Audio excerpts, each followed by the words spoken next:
مرحبا بكم متابعي كرة القدم وعشاق المباريات الدولية، في فيديو جديد على القناة نخصصه للحديث عن مباراة ودية مرتقبة قد تجمع بين منتخب إسبانيا ومنتخب مصر، في مواجهة تحضيرية منتظرة تندرج ضمن استعدادات المنتخبين للاستحقاقات الكبرى القادمة، وعلى رأسها تصفيات وكأس العالم.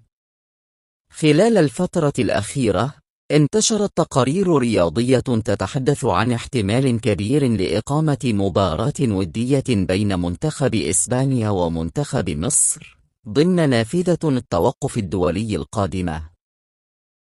حيث تسعى المنتخبات الكبرى إلى خوض مواجهات قوية من أجل رفع الجاهزية الفنية والبدنية وتجربة أكبر عدد ممكن من اللاعبين.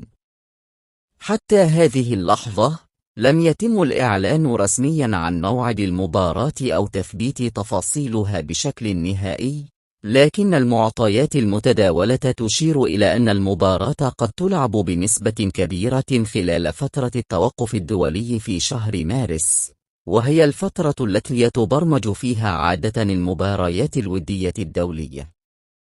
وبحسب التقديرات المتوقعة، فإن التوقيت المحتمل لانطلاق مباراة إسبانيا ضد مصر قد يكون في الفترة المسائية، وتحديدا ما بين الساعة 7 والساعة 9 مساء بتوقيت مصر، وهو توقيت معتاد للمباريات الدولية الكبرى التي تحظى بمتابعة جماهيرية واسعة. وفي حال تم اعتماد هذا التوقيت، فإن المباراة ستكون محتملة الانطلاق في الساعة 8 مساء بتوقيت مصر، أي في الساعة 7 مساء بتوقيت الجزائر وتونس والمغرب، وفي الساعة 9 مساء بتوقيت السعودية وقطر والأردن.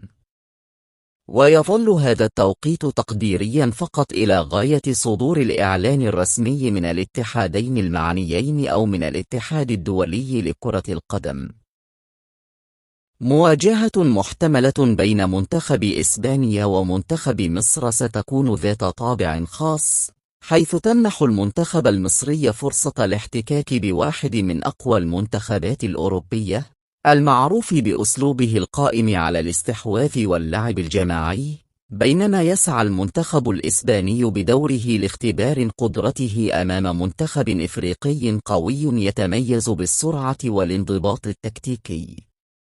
مثل هذه المباريات الودية تلعب دورا مهما في إعداد المنتخبات، سواء من ناحية تجربة الخطط الجديدة أو منح الفرصة للاعبين الشباب،